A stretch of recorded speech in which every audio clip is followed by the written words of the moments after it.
Lord, we thank you for this day. We thank you that we can meet together. We thank you for your word.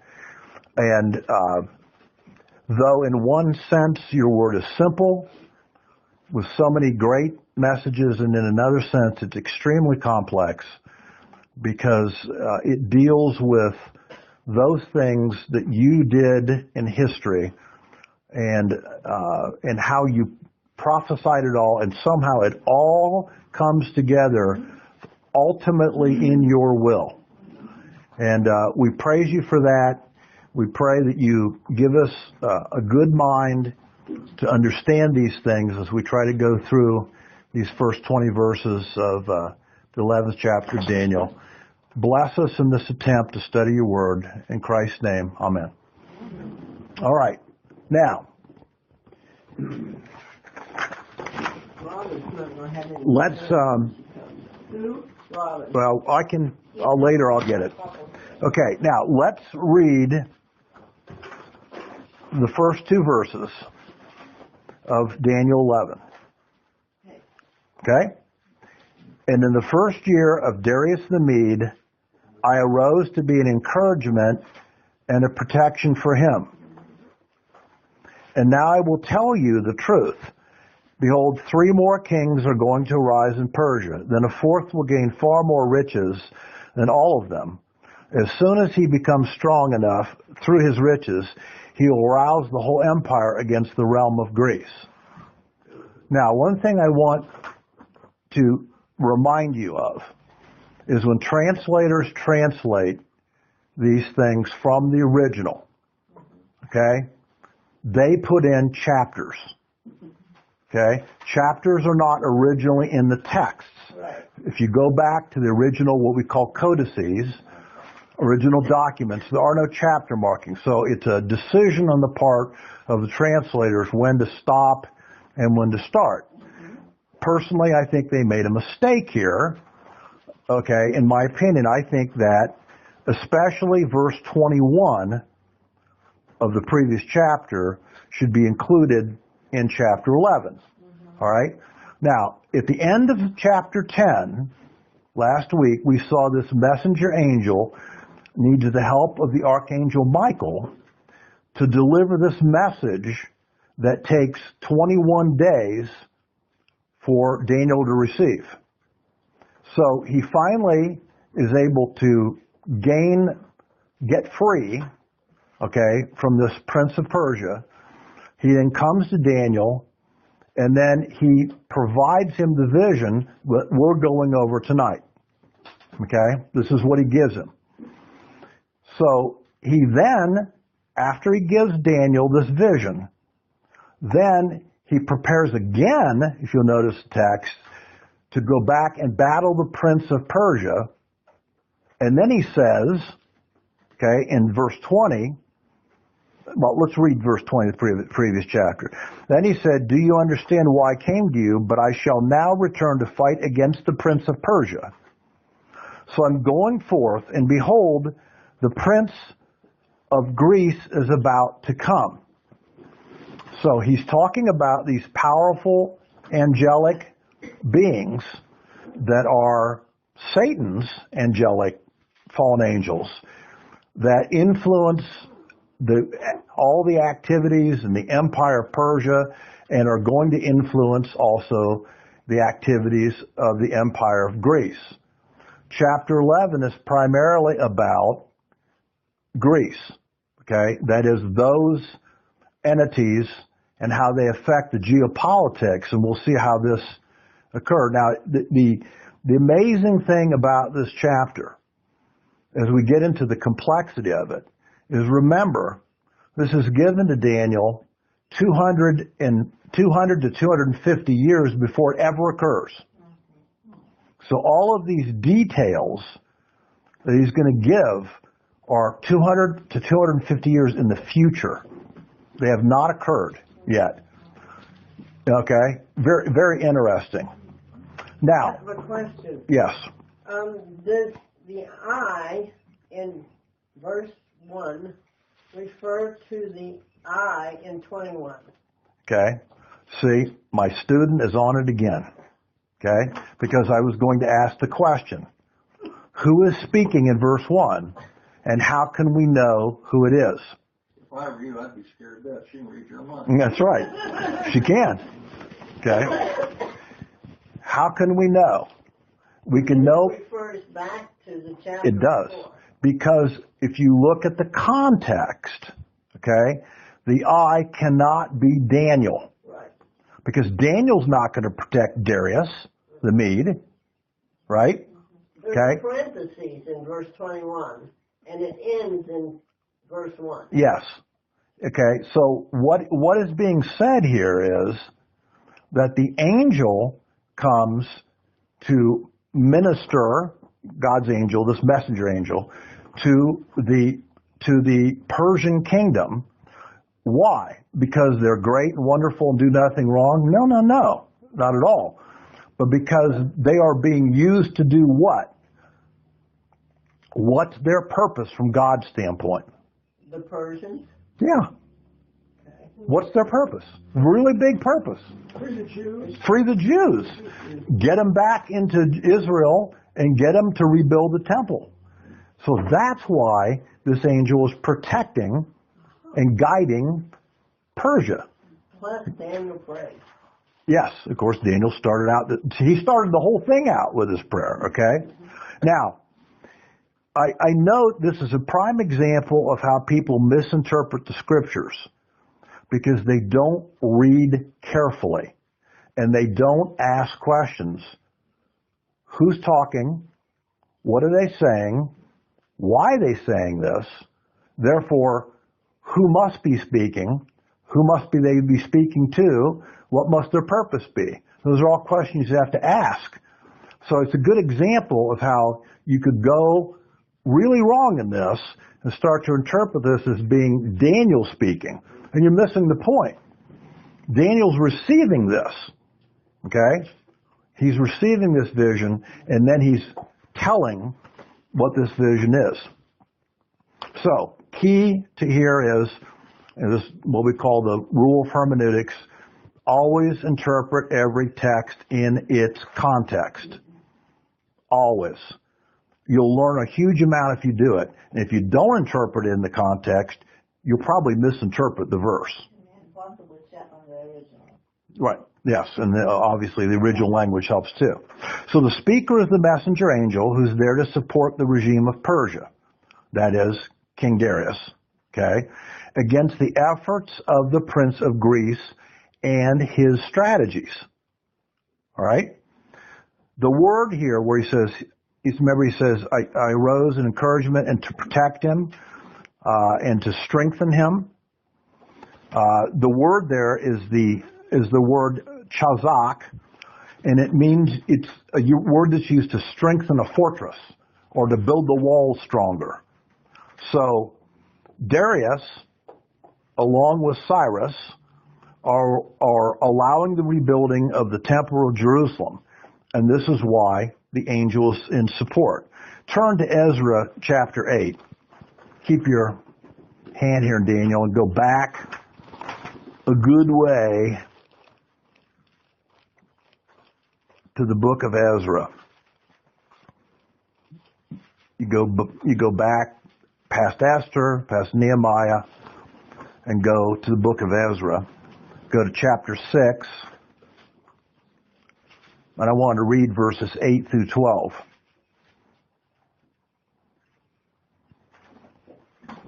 This is the decree of Darius, because here's who's being supported right now, right? Darius.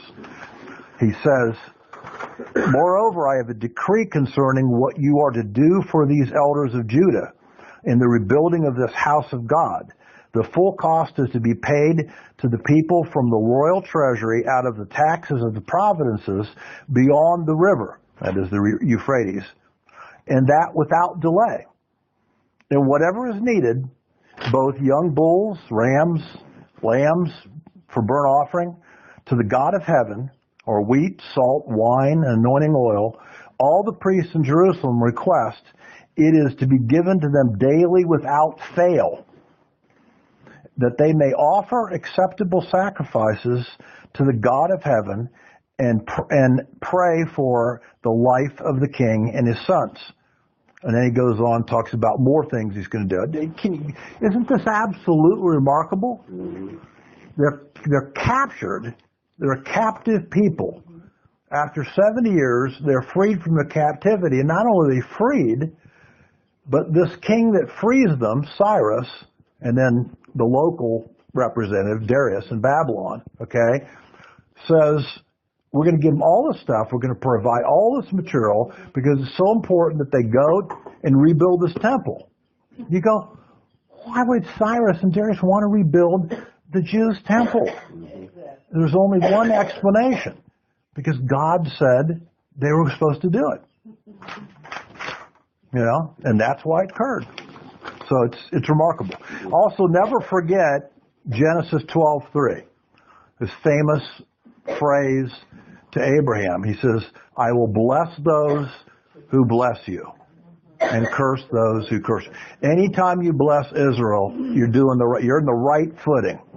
You're in the right place. If people find themselves in opposition to Israel, watch out. Okay? So this is an eternal promise in Genesis 12:3. So the angel states that Persia's reign is not over yet, and that 3 more major Persian kings will come to power, but a 4th will be greatest of all. Now, turn, let's see if I have it here, to this, which is the Persian king list. Okay? Now, the first one who's mentioned, of course, is the most famous for us, and that's Cyrus. But after him, there are 3 more. His son Cambyses II is the next after him. And then this person named Bardia, who seems to be a possible son of Cyrus the Great, but, you know, he only reigns for 7 months and he ends up being a minor player, but he's the next in line after this. Then, of course, comes a different Darius. We call him Darius the First. Okay? He's the son-in-law of Cyrus the Great. And then finally, that's the 3 that was predicted, right? And then he says there'll be a 4th one, and he'll be greatest of all. That would be Xerxes the First. He is the son of Darius the Great, grandson of Cyrus. He is probably Esther's king in the book of Esther. Okay, at least the indication seems to be. Xerxes the First does some interesting things. Go back to Daniel and notice what he says. He says, as soon as he becomes strong through his riches, he will arouse the whole empire against the realm of Greece. Now, what we find here is that in 480 BC, and I'm going to jump down to D in your outline, Xerxes the First crosses this strait called the Hellespont. He makes bridges to go across it. His first effort at engineering the bridges collapse. He is beyond angry at his engineers. He has them do the whole thing over again. Second time it works, they cross over the strait, okay? And they wage a series of battles against the Greek city-states, especially this famous battle called the Battle of Marathon. Now, he defeats numerous Greek city-states and really punishes the Greeks. This becomes the motivation 150 years later for Alexander the Great. He remembers this. He's been told this history by his ancestors. And he starts out, and if you'll notice his campaign, he punishes Persia over and over. I mean, he goes from one end to the other of Persia. And it's all really as a revenge for what happened earlier here, 150 years earlier. The problem is he didn't clean up the mess. We still got it. Well, nobody cleaned up the mess ultimately. Now, note that this section of Daniel that we're going to read is hotly disputed by commentators. And the reason why, if you look at books and you look at commentators, those that do not believe in the supernatural nature of God and his supernatural effect on history will claim that this part of Daniel was written about 150 BC, which is almost 400 years late. Okay? And the reason why they claim it was written late is because they cannot believe that these things that we're going to study could possibly have predicted in a specific way, and you'll see how specific they are tonight. They just can't believe it. So they throw away the supernatural ability and power of God and just say, well, it was written by someone later. Okay?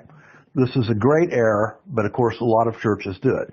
The other thing is that a lot of people, a lot of theologians talk about, quote, the silent years between the end of the book of Malachi and the beginning of the story in the Gospels. Mm-hmm. You will see tonight they're not very silent. If you want to call them silent after you see what we're going to go through, good luck. Because they're filled with warfare, intrigues, battles, assassinations, and every imaginable kind of thing. It's all going on. Now, let's read verses 3 and 4. And a mighty king will rise, and he will rule with great authority and do as he pleases. But as soon as he has risen, his kingdom will be broken up and parceled out towards the 4 points of the compass, though not to his own descendants, nor according to his authority which he wielded. For his sovereignty will be uprooted and given to others besides them. Alexander the Great. And it tells us one thing here, although we went over Alexander in chapter 8, where it talked extensively about him. But there's one thing that, interestingly enough, that we learn that wasn't told before. It's a prediction here that none of his descendants will ever rule.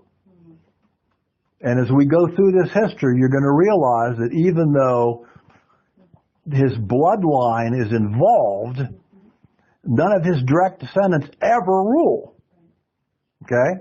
That's the ironic thing about it. He literally, in a matter of 8 years, absolutely destroys Persia.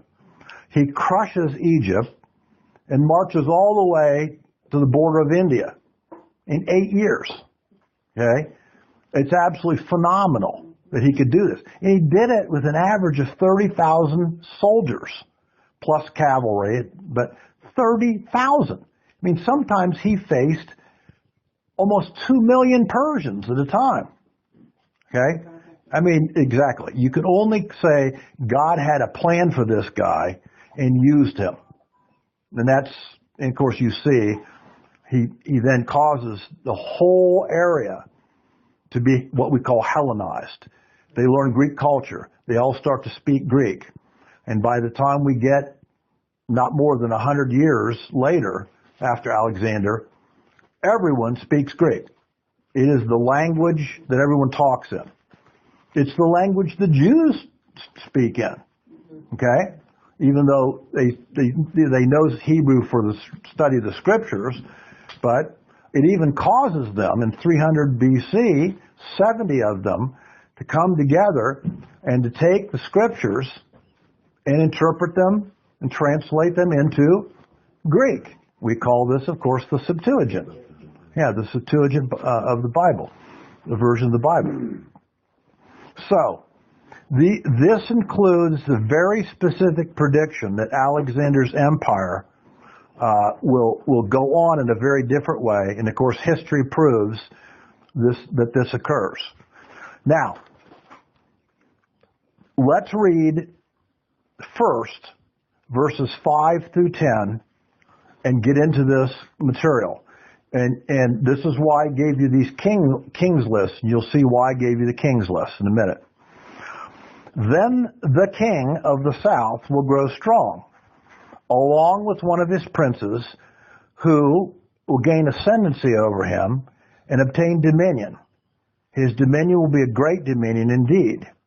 After some years, they will form an alliance, and the daughter of the king of the south will come to the king of the north to carry out a peaceful arrangement.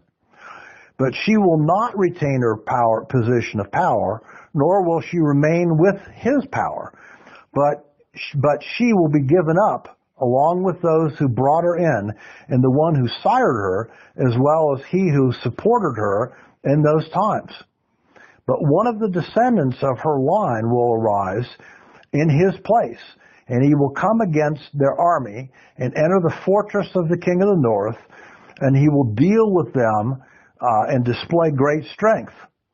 And also their gods with their metal images and silver precious vessels, and gold he will take into captivity to Egypt.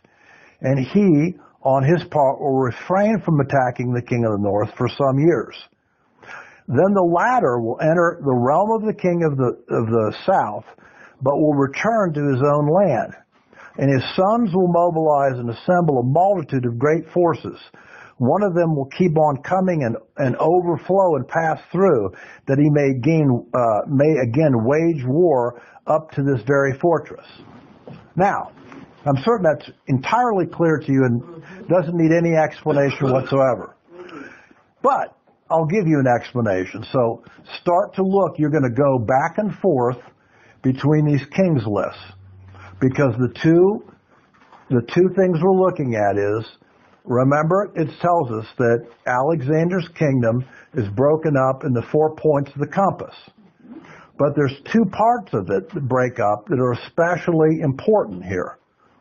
And that is the part further south, which we call the Ptolemaic Empire, and the part farthest northeast that we call the Seleucid Empire. Okay? And of course, why? Because one of his generals is Seleucus, who starts this empire, and one of his generals is Ptolemy, which starts the Ptolemaic Empire. Now you have over here also the 2 other generals in their empires, but they don't directly affect Israel much. And so this narrative is about these. And the reason why it's about them, and you're going to see this as I go through it verse by verse, is they're constantly battling each other. And where do they have to travel when they go to war? Right through Israel. And you're going to see how many wars and battles they end up having. Okay, so let's start to kind of pull this apart.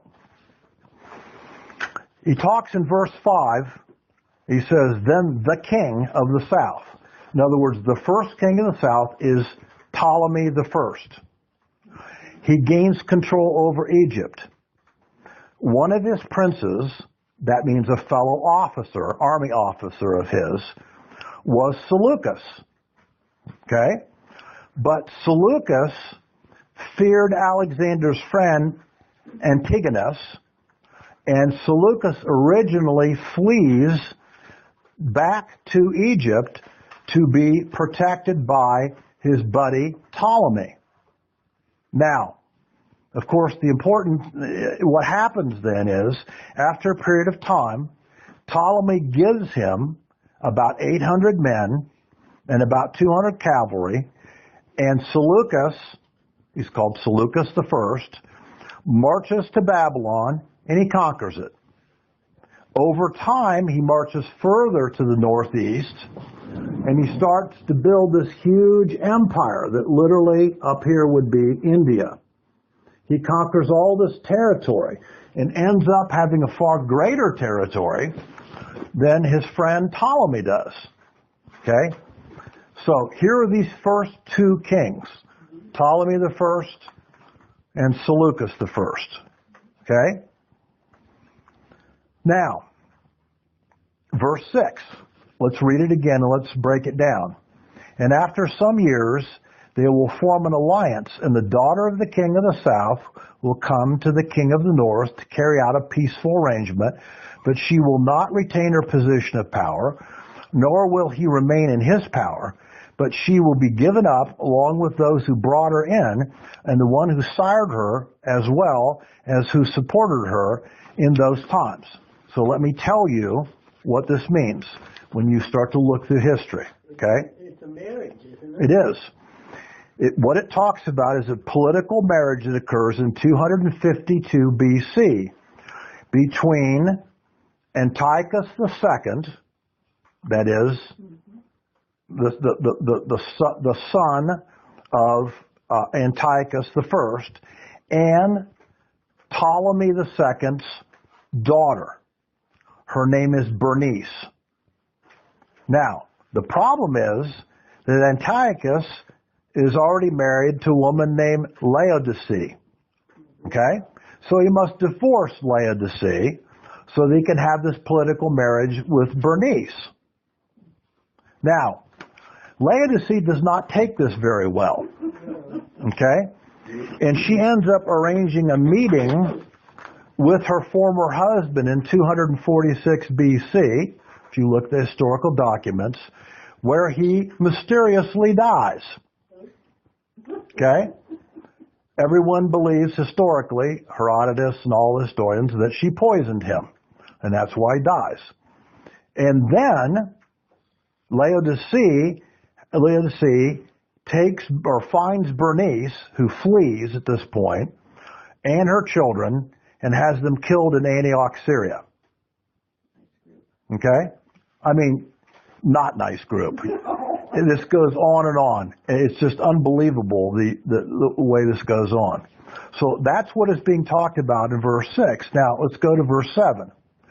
But one of the descendants, this would be who we call Ptolemy III, of her line will rise in his place, and he will come against their army and enter the fortress of the king of the north, and he will deal with them and display great strength. Now, Ptolemy III is the brother of Bernice. Okay? He's not too happy about Laodice killing her. So he gathers his troops. He invades Syria, moves north right through Israel. He invades Syria. He takes possession of Antioch. Right. I should have my pointer right there. Goes up that far north. All right. And he conquers all the way literally to Babylon. So he starts this campaign and marches north and northeast and takes over kind of the southern part of the Seleucid Empire. Also, we find, let's read verse 8, and also their gods with their metal images and their precious vessels of silver and gold he will take into captivity to Egypt, and he on his part will refrain from attacking the king of the north for some years. So what happens is, all the way along, he robs the Seleucid treasury and the Seleucid temples. In history, we find it's recorded that he ends up with over 4,000 talents of gold, which in today's market would probably be the better part of $100 million. That's who? This is Ptolemy III. Okay, in the process of this campaign, he also accumulates steals, 40,000 talents of silver, plus 2,500 precious idols, and brings them all back to Egypt. And we know this because, in various historians, they talk about these events occurring. Now, let's look at verse 9. For a while there's some peace between the two of them. But you're going to notice there's not peace for very long, because they're always back at each other. So verse 9, then the latter will enter the realm of the king of the south, but will return to his own land. Now, Seleucus II, who of course is devastated by Ptolemy's invasion here, ends up over a period of years reorganizing his army. He marches on Egypt, but he loses a series of major battles to the Ptolemaic army. His army is virtually wiped out, and he limps back to Syria. Doesn't go so well for him. All right? That's what occurs in verse 9. Now let's read verse 10. And his sons will mobilize and assemble a multitude of great forces, and one of them will keep on coming and overflow and pass through, that he may again wage war up to his very fortress. Now, Antiochus III, that is, remember it says his descendant, okay? The next one in line, I don't know if you're looking at your chart, you can see we're going down the order there. Now we get down to Antiochus III, okay? He ends up succeeding to the throne. He is helped by his brother, actually. Notice where it says, and his sons will mobilize and assemble a multitude. Okay, his brother helps him build this great army, and he invades into Lower Syria, okay, trying to take back the territory that the Ptolemies just took in that previous war. Again, he marches into Israel. He conquers back the lost territory, moves down to Egypt to attack it, and this time is successful. His brother, if you see on the chart, who's named Seleucus III. Do you see him on the chart? Okay, his brother, of course, helps with this, but his brother is assassinated in 223 BC. So Antiochus III then is the sole ruler. He campaigns against the current ruler then of Egypt, who would be called Ptolemy IV. If you go back to your Ptolemaic king list, you can look there and see Ptolemy IV. Do you see him? Yeah. Okay. So, let's also read then verse 11. And the king of the south, in other words, this Ptolemaic king we're going to talk about, will be enraged and will go north and will storm against him with chariots and horsemen and with many ships, and he will enter countries, overflow them, and pass through. Now, in approximately 319 BC, Ptolemy IV gathers his army, marches north to attack Antiochus III at this battle, very well-known battle in ancient history called the Battle of Raphia. It's about 20 miles south of Gaza. Now, I should have my pointer, shouldn't I?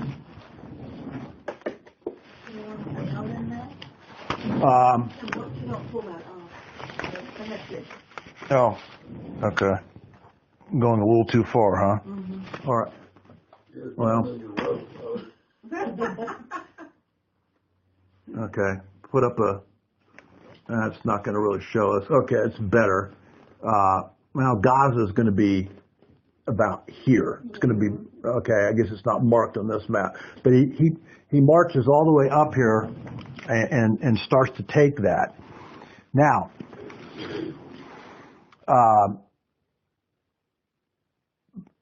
even though Ptolemy IV gathers this great army and goes against Antiochus III, at the Battle of Raphah, he loses. And Antiochus III regains this place called the Fortress of Gaza. Notice what it says in verse 11. And the king of the south will be enraged and go forth and will fight with the king of the north. Then the latter will raise a great multitude, but the multitude will be given into the hand of the former. Okay? When the multitude is carried away, his heart will be lifted up, and he will come and cause tens of thousands to fall, and yet he will not prevail. Now, what this means is that Ptolemy IV ends up in 312 BC returning north and again battles with Antiochus' troops. This time he wins the series of battles. They sign a peace treaty. And Ptolemy IV then kind of breaks off from attacking Antiochus and starts a campaign in the eastern Mediterranean area, including Israel. He ends up we find in 3:12, coming to Jerusalem, he tries to enter into the temple, wants to go into the Holy of Holies. Notice the phrase here, and his heart will be lifted up. In other words, he's unbelievably arrogant and thinks he can literally walk into the temple, into the Holy of Holies. And as he starts to go into it, he's suddenly paralyzed. They have to carry him out, and his troops retreat and go back south down into Egypt. How about that for an interesting miracle? Now, think about why. Why was he not able to do that? Within God's plan. Exactly.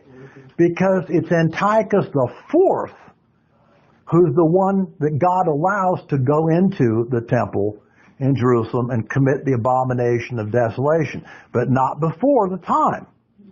So he gets paralyzed, can't do it, they carry him out, and he goes home. It's like everything else in life. God's got a plan. You just have to have patience. That's right. Come forth. Right. If you don't, he's going to erase it. Oh, absolutely. When it comes together. Now notice also the phrase here. It says, and he will cause tens of thousands to fall, yet he will not prevail. When he comes back to Egypt, history tells us that he ends up persecuting the Egyptian Jews. That's what it means when 10,000s will fall. So he takes his anger out against the Jews in Egypt. He persecutes them and kills tens of thousands of them. Okay? Now, let's move to verses 13 and 14. For the king of the north will again raise a greater multitude than the former. And after an interval of some years, he will press on with a great army and much equipment. So, what we see here is that Ptolemy IV dies in 204 BC. The person who becomes king is his 4-year-old son. Okay? Who Cleopatra married. Yes, one of the Cleopatras. Now, if you look on your list, I'll note this for you. If you look on your king's list of the Ptolemaic, you'll see the kings and queens. Look at how many Cleopatras there are. It means over generations, a lot of people name their daughter Cleopatra. Don't get confused, though, because the Cleopatra that you're all thinking about that has, we think, a love affair with Mark Antony of the Roman era is called Cleopatra the Seventh. And she's about 30, 35, 40 BC. Okay? When the Romans essentially come into the Ptolemaic Empire and take it over. Yeah. How old was she when that occurred? I'm not certain. I think she's relatively young, but not. Now, some of these people. Well, she was in her late 20s, beginning 30s. Yeah, I would think probably in that age group, yes. Now, Antiochus, it says, raises this impressive army. This occurs in 201 BC. He moves down into Israel, and he is aided by, quote, sympathetic Jews. Where do we see that? Read verse 14. Now, in those times, many will rise up against the king of the south, that is the Ptolemy, okay, this 4-year-old boy, literally, who's being run by advisors, and the violent ones among your people, that means the Jews, okay, will also lift themselves up in order to fulfill their vision, that they will fall down. Now, let me try to explain that, okay? Like I said, this 4-year-old son becomes the king, Ptolemy V. Antiochus moves down in 201 into Israel, and he's aided by these sympathetic Jews. That's what it means by violent ones among your people. It means that they're in agreement with Antiochus at this point. Okay, they're going to support him. On his side. Yeah. Now, notice it also says here, it says that many will rise up against the king of the south. So in other words, not only will Antiochus march against the king of the south, but others will march. And when we check history, guess who also comes in from the west to the east and also goes against him? Philip of Macedon, who is the father of Alexander the Great. So that's the allusion to many will help him. In history, we find out that Philip was part of these battles.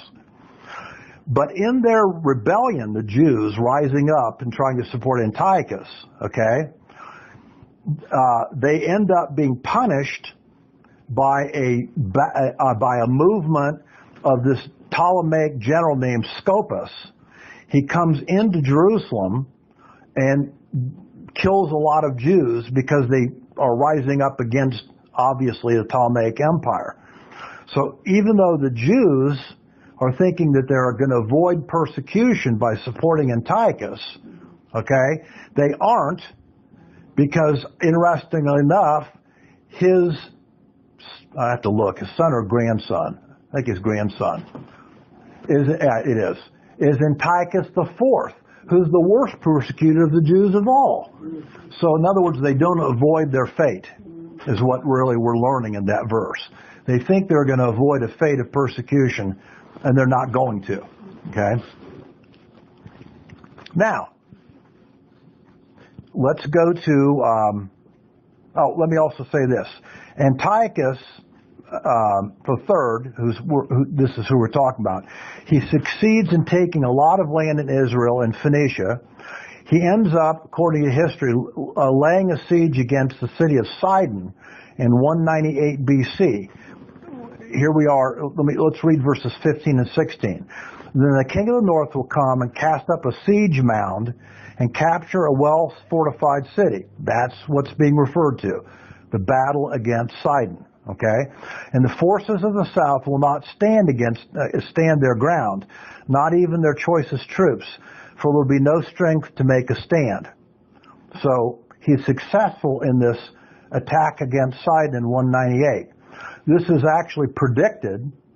I don't necessarily, we don't need to turn here, but if you want to, it's actually predicted in Ezekiel 28 verses 20 through 24, where God says that he'll come in and he'll conquer Sidon.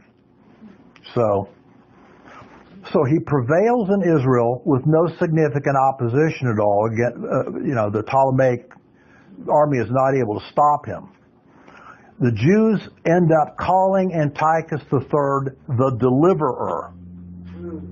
Isn't that ironic? Because his grandson becomes their greatest persecutor. Now, let's read verse 17. Oh, I'm sorry, at the end of 16. But he who comes against him will do as he pleases. In other words, Antiochus' army is able to, remember, who's he dealing with now? It's a very weak Ptolemaic kingdom because they have a 4 or 5 or 6-year-old, quote, king. So we have all these advisors doing who knows what, highly unorganized. It's a time in which the Ptolemaic kingdom is a mess. And of course, Antiochus III makes great efforts and movements during this time because he realizes they really can't do anything against him, and he prevails. So, it's like it says in verse 16, but he who comes against him will do as he pleases, and no one will be able to withstand him. But he will also stay for a time in the beautiful land, that is, in Israel, with destruction in his hand. And in verse 17, and he will set his face to come with the power of his whole kingdom, bringing with him a proposal of peace, which he will put into effect. And he will also give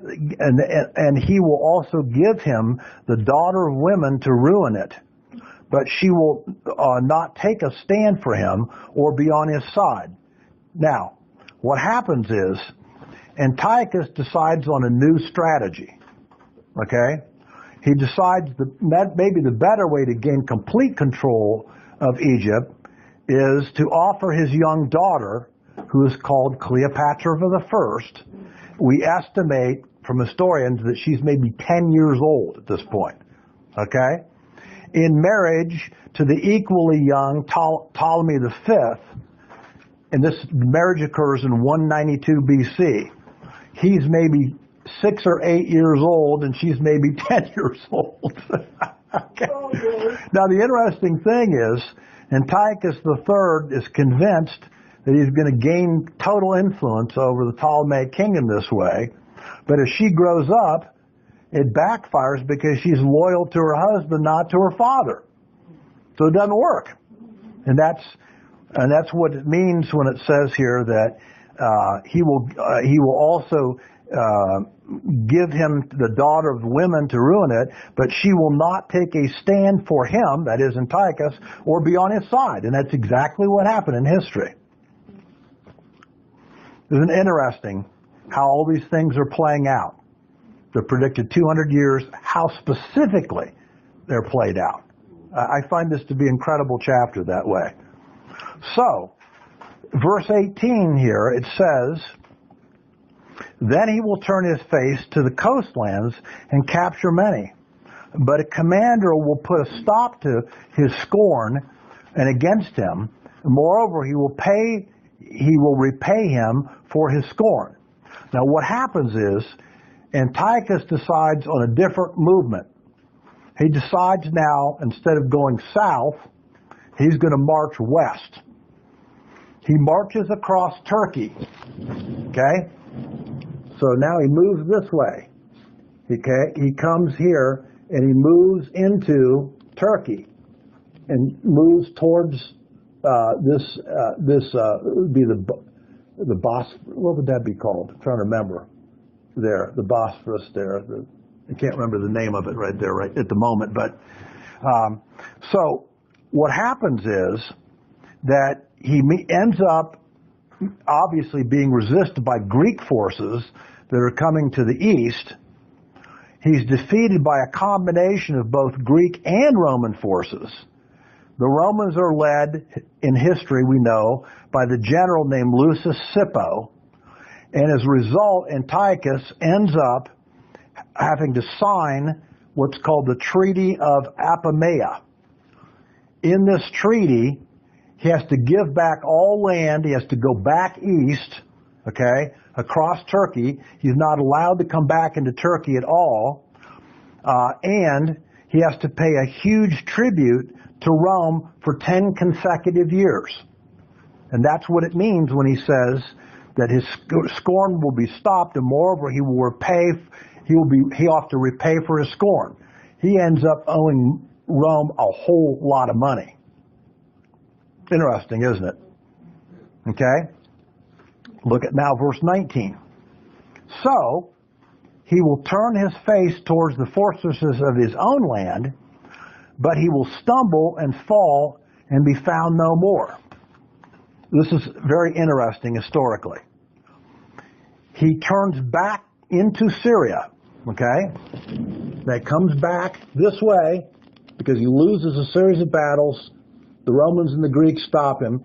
He comes down into the area of Antioch and some of the towns into Syria, okay?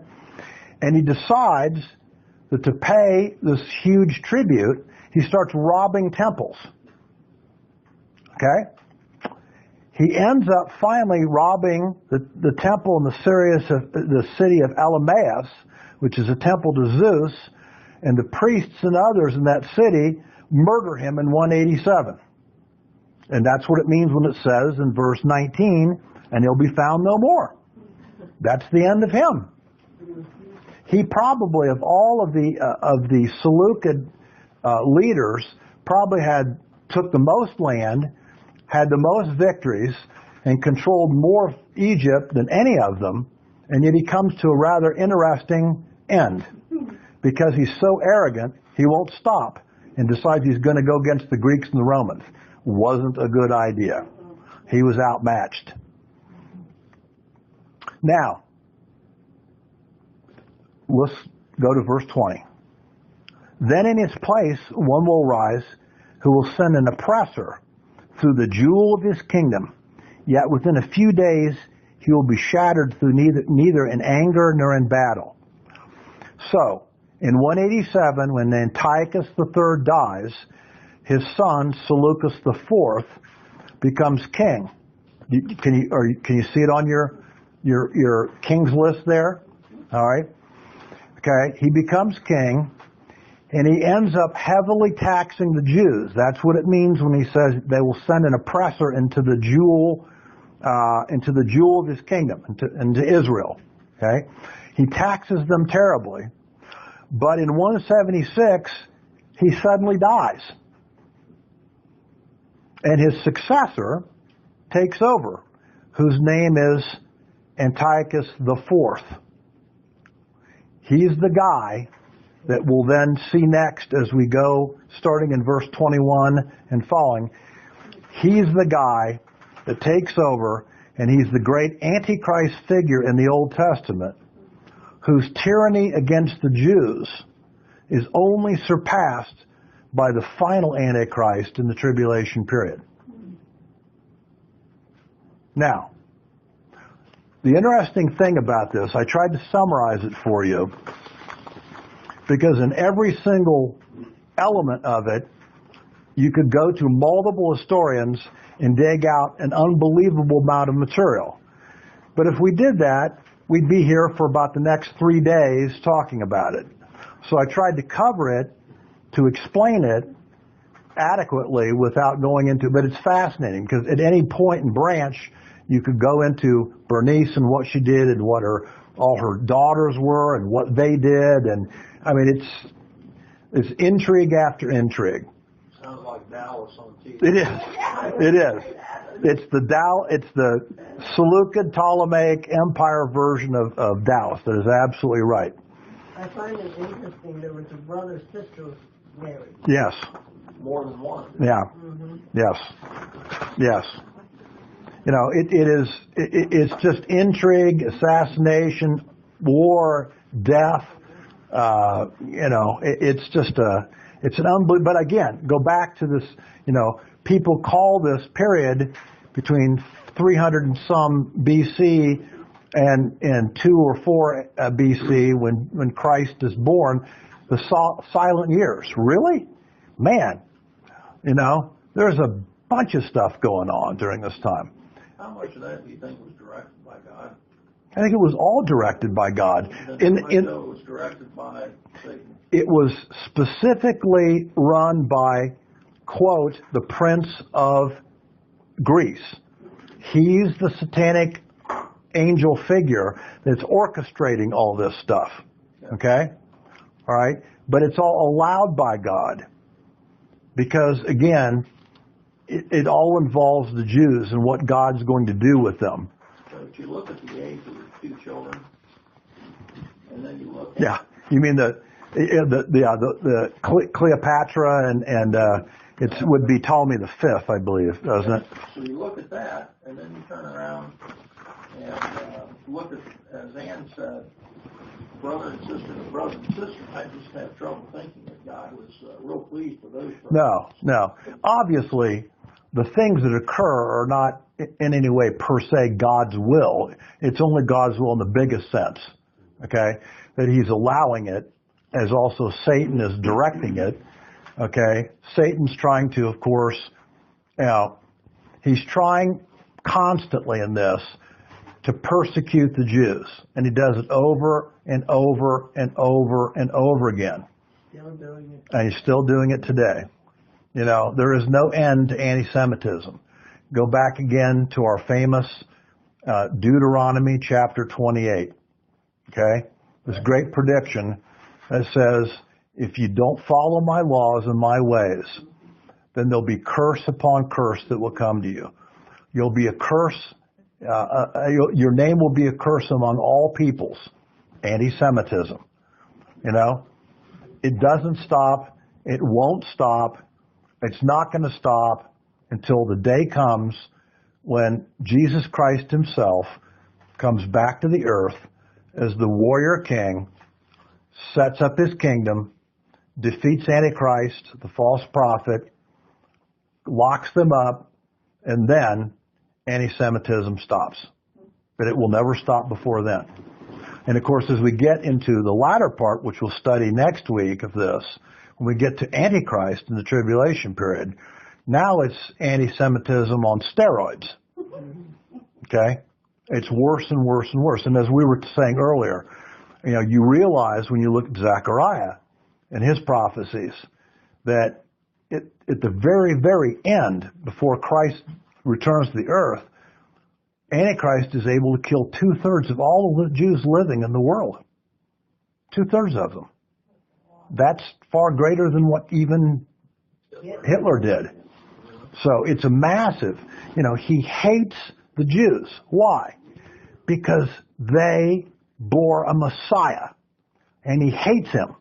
Go right back to Genesis 3:15. There'll be enmity between your seed and his seed. So everything that Satan can do in his unlimited hatred of the Jews, he does. And that's why we see the history playing out the way it does. So. You give us a quiz on everything? No, I'm not. Not. I'm not. I'm not going to. You know, again, all I'm trying to do in going through this is show you how specifically this is all fulfilled, you know. No one has to try to memorize this. If you don't catch part of it, that's fine. But in the big picture, you get it. In the big picture, you get the idea that two of the generals form two empires. They have all these successors. They battle each other back and forth. Sometimes they have political marriages. Sometimes they have assassinations. But they're always affecting the Jews. Okay? So, yes. During all this 400 years, were the Jews pretty much in Israel during all this time? They weren't dispersed. No, there were a huge number. Yes, there were a huge number of them in Israel. No, they're not dispersed. They're not dispersed during all this. Yeah, some of them were dispersed by the Assyrian invasion, but certainly Judah comes back. You know, and Judah repopulates then.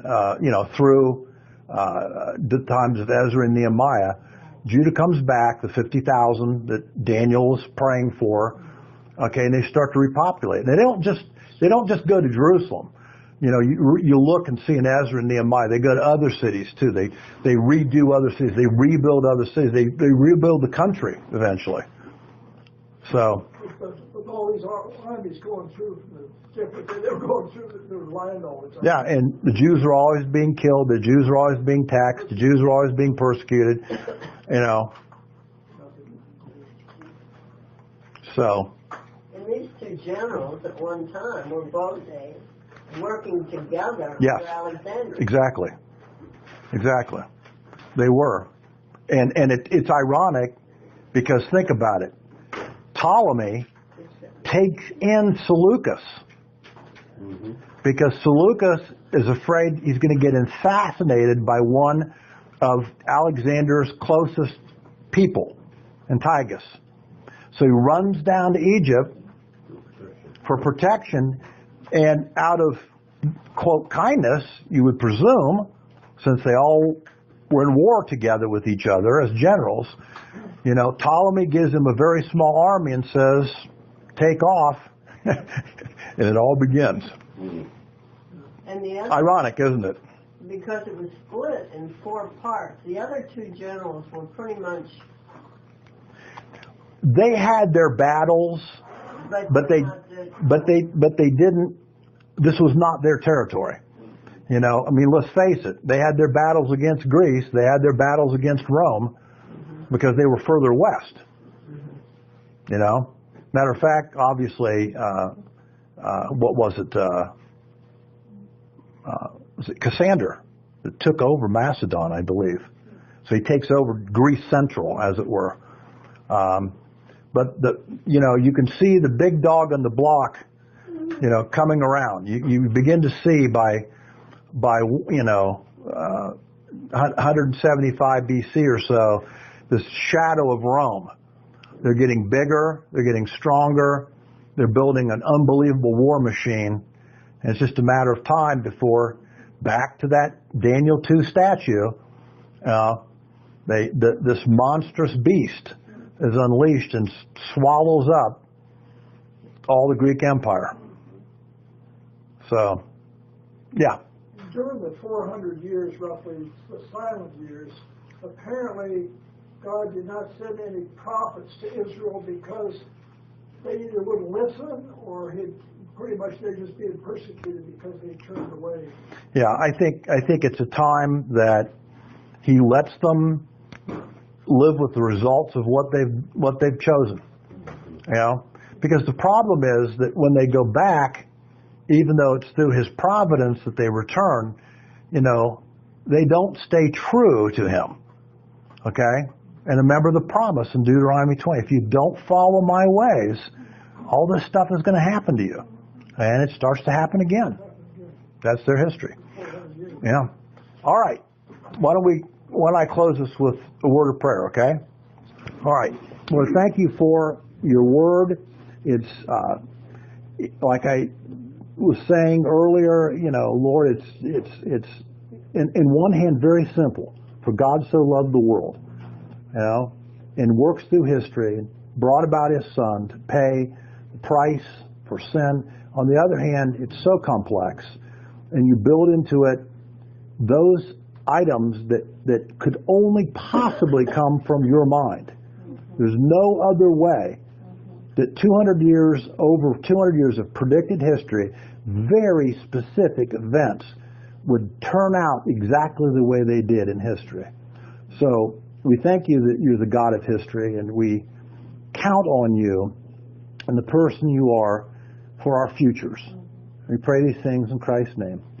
Amen.